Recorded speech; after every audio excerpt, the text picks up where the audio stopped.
এই যে রমজান মাস সামনে আসে, দেখে নিয়েন বহু ব্যবসায়ী তাহাজ্জুদ পড়বে, তারাবিও পড়বে, মসজিদে গিয়ে ফটর ফটর করা শুরু করবে, লাইট নাই কেন, এসি নাই কেন, ফ্যান চলে না কেন, বড় বড় কথা। সারা বছর তো মসজিদ আসে নাই, তারাবি নামাজে আসবে।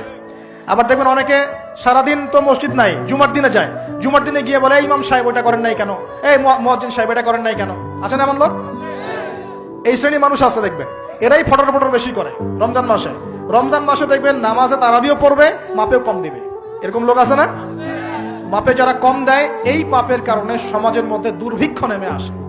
আমাদের অর্থনৈতিক অবস্থা এমন জায়গায় দাঁড়িয়ে আছে না, দুর্ভিক্ষ যদি চলে আসে অবাক হওয়ার কিছু নাই। দুর্ভিক্ষ চলে আসলে আপনার অবাক হতে পারেন, আমি অবাক হব না। এমন একটা জায়গায় দাঁড়িয়ে আছে, এমন একটা জায়গায় দাঁড়িয়ে। এবং রমজান, এই রমজান মাসে এমনি তো দ্রব্যের দাম বেড়ে যায়, এবার যার কি হবে আল্লাহ ভালো জানে।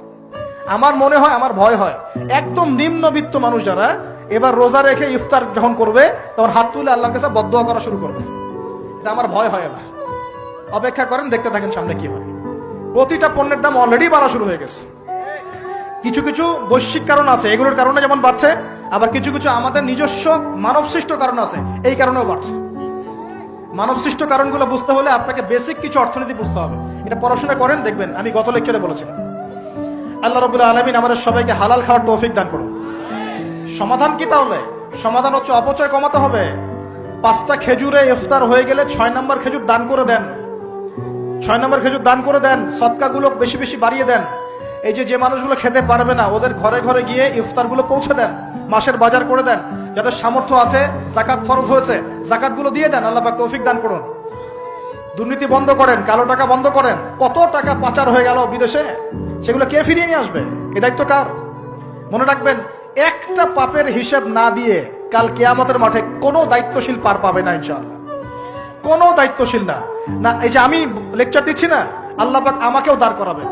দাঁড় করায় বলবেন, তোমাকে আমি দিনের যে জ্ঞান দিয়েছিলাম সেই জ্ঞানের হক তুমি আদায় করেছো কিনা হিসাব দেওয়া। এই যে বড় বড় মুফাসসিরে কোরআন, মুফতি, মুহাদ্দিস বসাচ্ছেন, পাংখা দিয়ে বাতাস করছেন, হ্যাঁ, চা খাওয়াচ্ছেন, কফি খাওয়াচ্ছেন।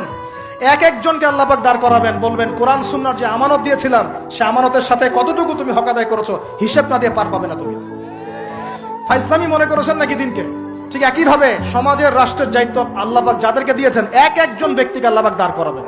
দাঁড় করে জিজ্ঞাসা করবেন, কোন কোন জনগণের কোন কোন হক তুমি নষ্ট করেছো, কার কার হক দিয়েছো, কার কার দাও নাই, সবার সামনে হিসাব দাও, তারপর জান্নাতে যেতে পারবে। এত সহজ না।